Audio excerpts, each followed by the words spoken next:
Thank you, ladies and gentlemen. Thank you. Today we have a very brief package about Chiroma's oath of office. The what we know is that the Chiroma and the campaign want to go on the same day that Paul Biya will be sworn in. That's the same day that Chiroma plans to be sworn in, because we know for over a decade now. November 6th has been Paul Biya's day, the day he took office, in 1982, and renewed his mandate in every controversial election since then. So Chiroma plans to go on the same date to uh, do his own, inauguration. But in 2025, as we know, that same date could mark the turning point for Cameroonian history when Issa Tchiroma Bakary takes an oath of office to reclaim that day for the people. Can this be a turning point for the Cameroon people, or will it be more of chaos? The question is why Issa Tchiroma must be sworn in on this same day. Is is it a positive move? Because it's the same day as Paul Biya is being sworn in office. Do uh, I don't know what the Issa Tchiroma campaign is thinking, but we are very, very. First of all, I want to welcome all my televiewers. Please make sure you share as we delve into this.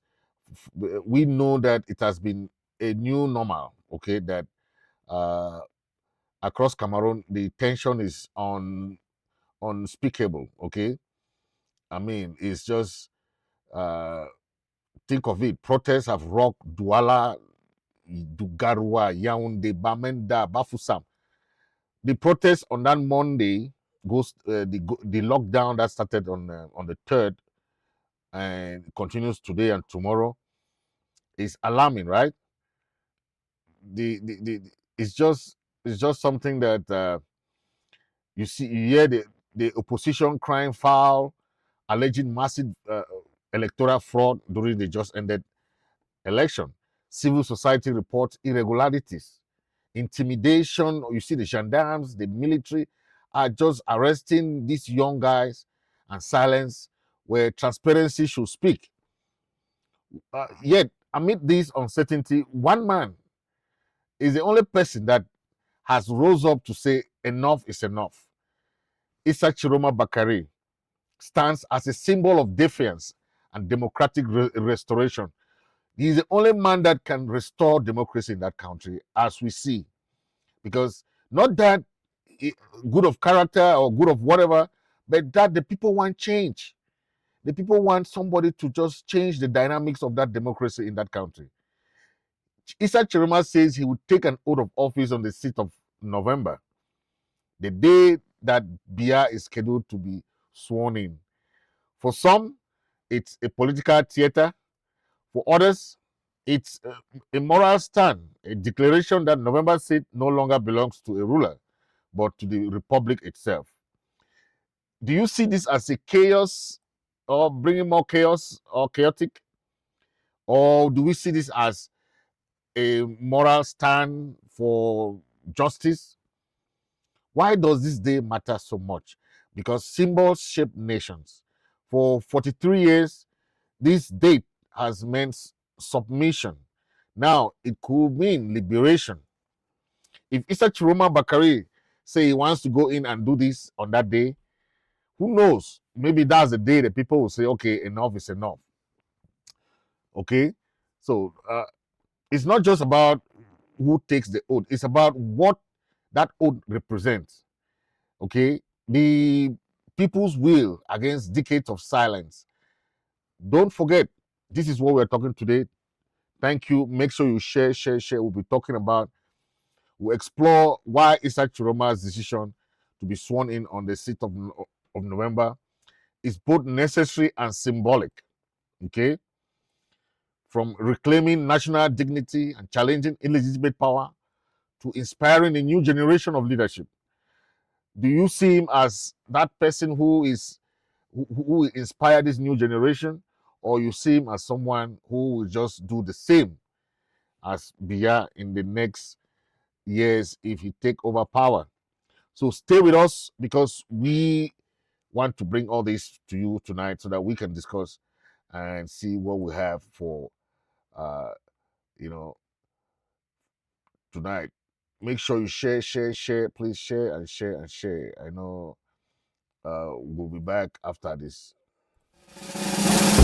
Let it be known, we free people shall stand over a mean of land of Amazonia to defend our laws, live for freedom in a nation where peace shall ever reign. Thank you, ladies and gentlemen. Thank you for watching across the world. Thank you, those watching from Ground Zero. I hail you. Those watching from the US, I hail you. Those watching from Europe, I hail you. I can see those watching live on YouTube, live on Facebook, live on Instagram. Thank you guys. Thank you guys. Yes, we are talking about the swearing in plan for by Issa Tchiroma Bakary on 6th of November. We all know for all the 6th of November is a very symbolic day for the CPGM party. It has been always the date that they celebrate their November 6th CPGM,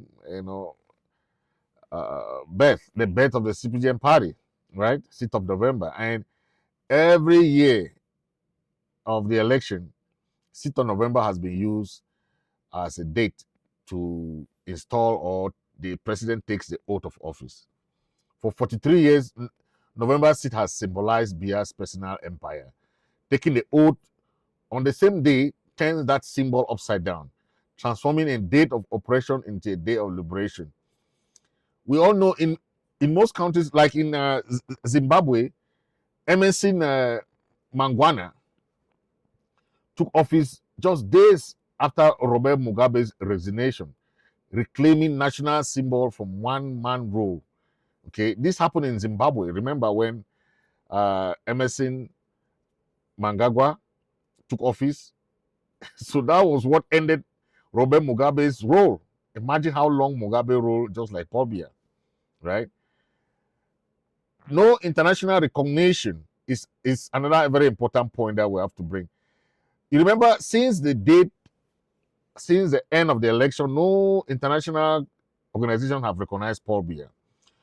As of that October 25th, no country, no international body, no have even said congratulations to Paul Biya or acknowledge his supposed win. What does that mean to you?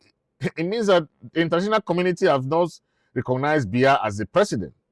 So if Tchiroma is taking power that same day, it's a very good sign for the campaign.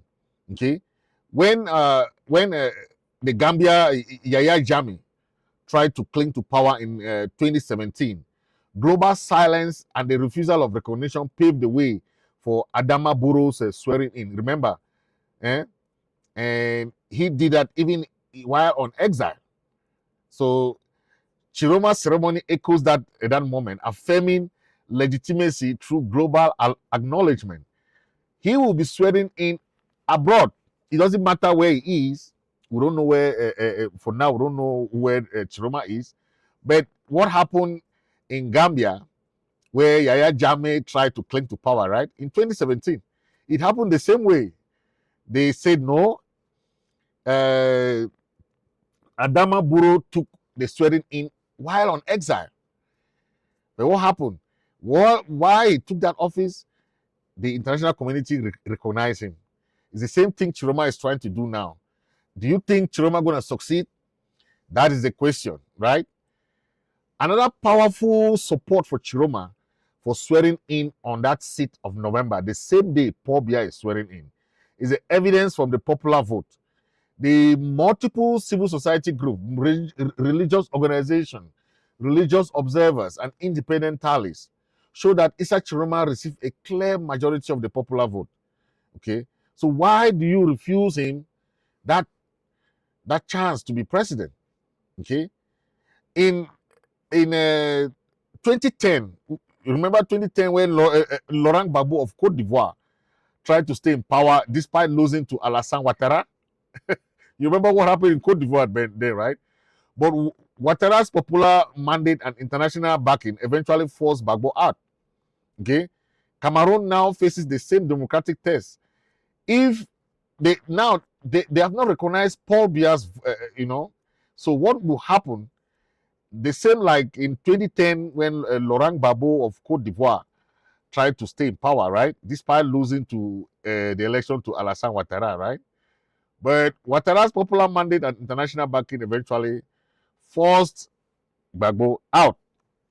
Okay, that is what we are seeing. The same scenario that we are seeing with Paul Biya and Tchiroma now, that Cameroon faces the same democratic test.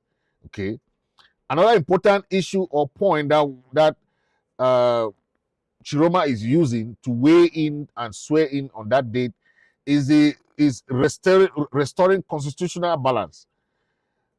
Biya's continued rule, despite clear evidence of electoral fraud, creates a constitutional vacuum. Issa Tchiroma swearing in fills that gap peacefully, avoiding the anarchy that might follow a power vacuum. When you have this kind of constitutional vacuum, there is a problem. Tchiroma is planning to restore that constitutional balance. Okay, how? By swearing in, he wants to fill that gap peacefully. Okay, because if you look like in Kenya in around 2008, power sharing was introduced to prevent collapse after disputed polls. Cameroon needs a similar stabilizing act. I made mention about that of Biya, the CPGM, and of course, Tchiroma has been in coalition with the CPGM for a long time. Okay, even Buba Bello, Maigari, you know, both of them were ministers in the Biya regime. So to avoid, sometimes you say there is that balance. Okay, if the CPGM party, if Tchiroma assumes office, the best bet for me is to have a coalition of governance. But that is another aspect of it that we say that it's better for Tchiroma to swear in, because he won the popular vote, right? And he has more upper hand to take advantage of what he won, right? Yes. And over 70% of Cameroonians are under 30 now, right? Imagine they have never known another leader but Biya. Tchiroma represents a bridge between the generations that can combining experience with reform. Okay, 70% of Cameroonians are 30 years. Under 30 years, it means that the Gen Z population just wants something new. They don't care whether Tchiroma whether Tchiroma is what. Okay, they want something new. They want to see change of president. Imagine other countries changing presidents, other countries moving from one democratic governance to another. But Cameroon is there, one CPGM. Okay. All my life, I've not seen any other government. Okay. So how can that change? How do you live in that kind of governance, right? I remember, when Nigeria transitioned from the military era to civilian rule under Obasanjo in 1999, the ceremony symbolized a national reset.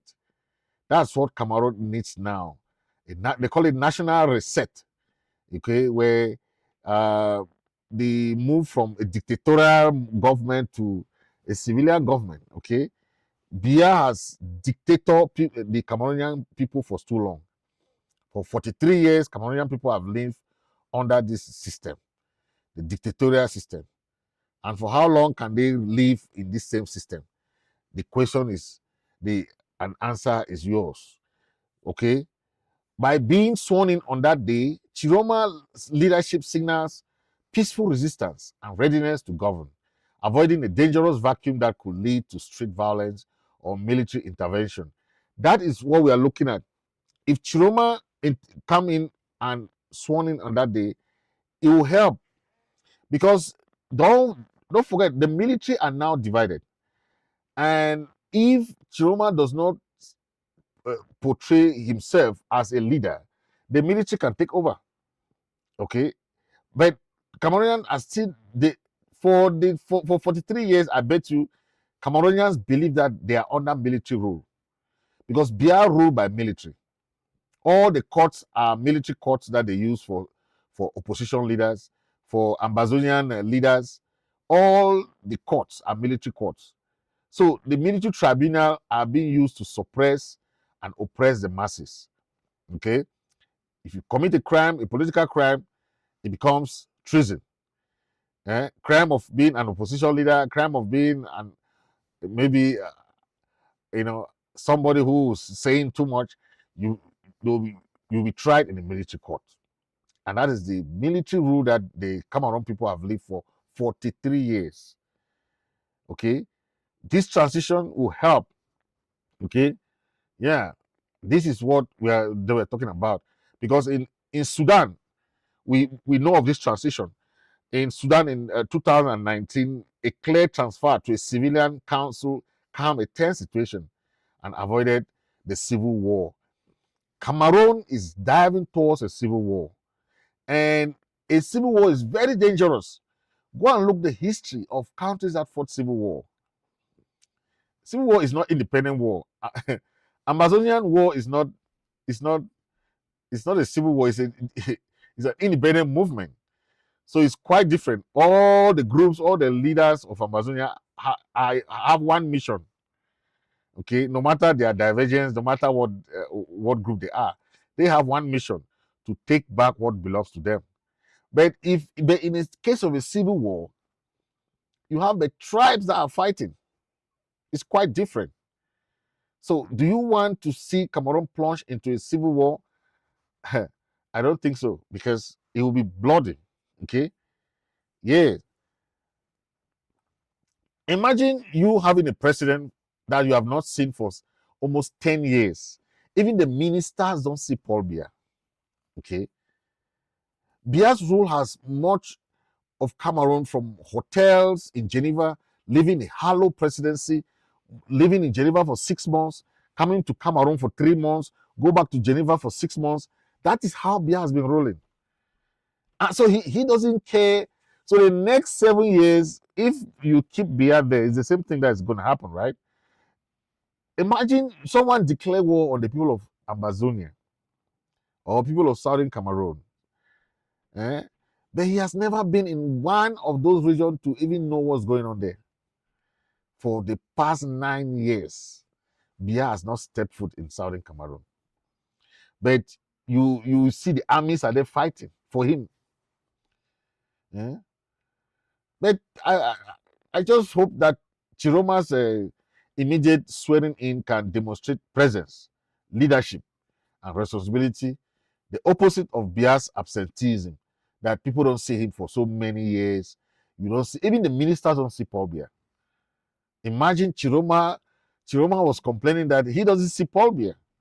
How do you be a minister? You don't see your boss, right? You're a minister in the government, but you stay for almost 9 years. You don't even see the person that you call your boss. How do you operate in that kind of environment? So that is what we are talking about. Okay, a message to the military and the civil service. By taking the oath on November 6th, Tchiroma sends a direct message to the armed forces and the administrative elites. Loyalty now belongs to the people, not to an expired ruler. If you keep supporting the expired ruler, you have yourself to blame. That 6th of November is a very symbolic day. We are hoping Tchiroma will do exactly what he's saying. This message to the military, his message to the civil service is very important. Okay, You remember when Ghana transitioned from rulings to democratic rule in 2001, the military's acceptance of new leadership restored full civilian control, right? Yeah, so that is how things go. Okay, when you move from one leadership to another. Okay, yeah, moral and spiritual renewal is very important in this case. When if Chiroma is sworn in, Cameroonians have lived in fear, division, and hopelessness for too long. For all the years that they have been under Biya's rule, for 43 years, Cameroonians, the only thing that they know is fear. The only thing that they know is division, divide and rule tactics that the government has introduced, the hopelessness, poverty, and so on and so forth. The new oath on the same day as Paul Biya's symbolizes spiritual cleansing, the exorcism of the regime that has overstayed its welcome. When Chiroma's gonna take his oath on that day, it's gonna breathe an air of fresh air. The Cameroonians gonna say, "Wow!" So we can see this day, at least for a new dawn. I mean, it's something that people gonna be seeing like a new dawn. Okay, example where you remember South Africa's first post-apartheid inauguration in 1994 turned a symbol of oppression into one of renewal.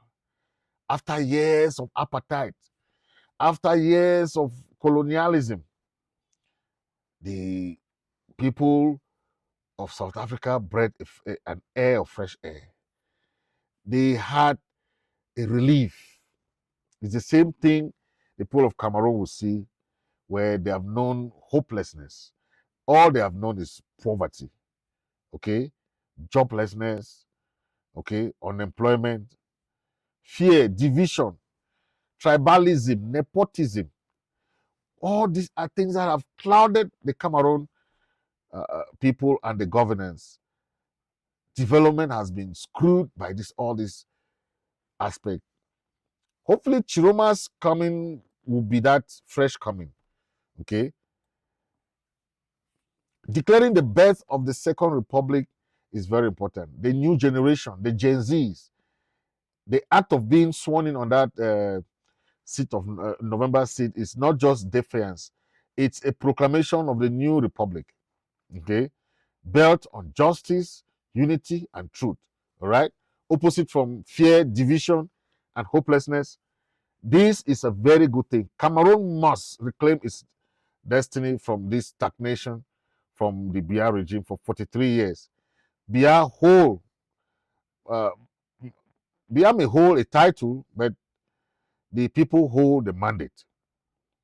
Okay, don't allow Paul Biya to stop you from fighting for what you want, fighting for what you believe in. It's the same thing we did in 2016 when we said enough is enough. Issa Tchiroma is coming down. He's swearing in on that November is both political and moral necessity. It is a moment when the people stand against decades of silence.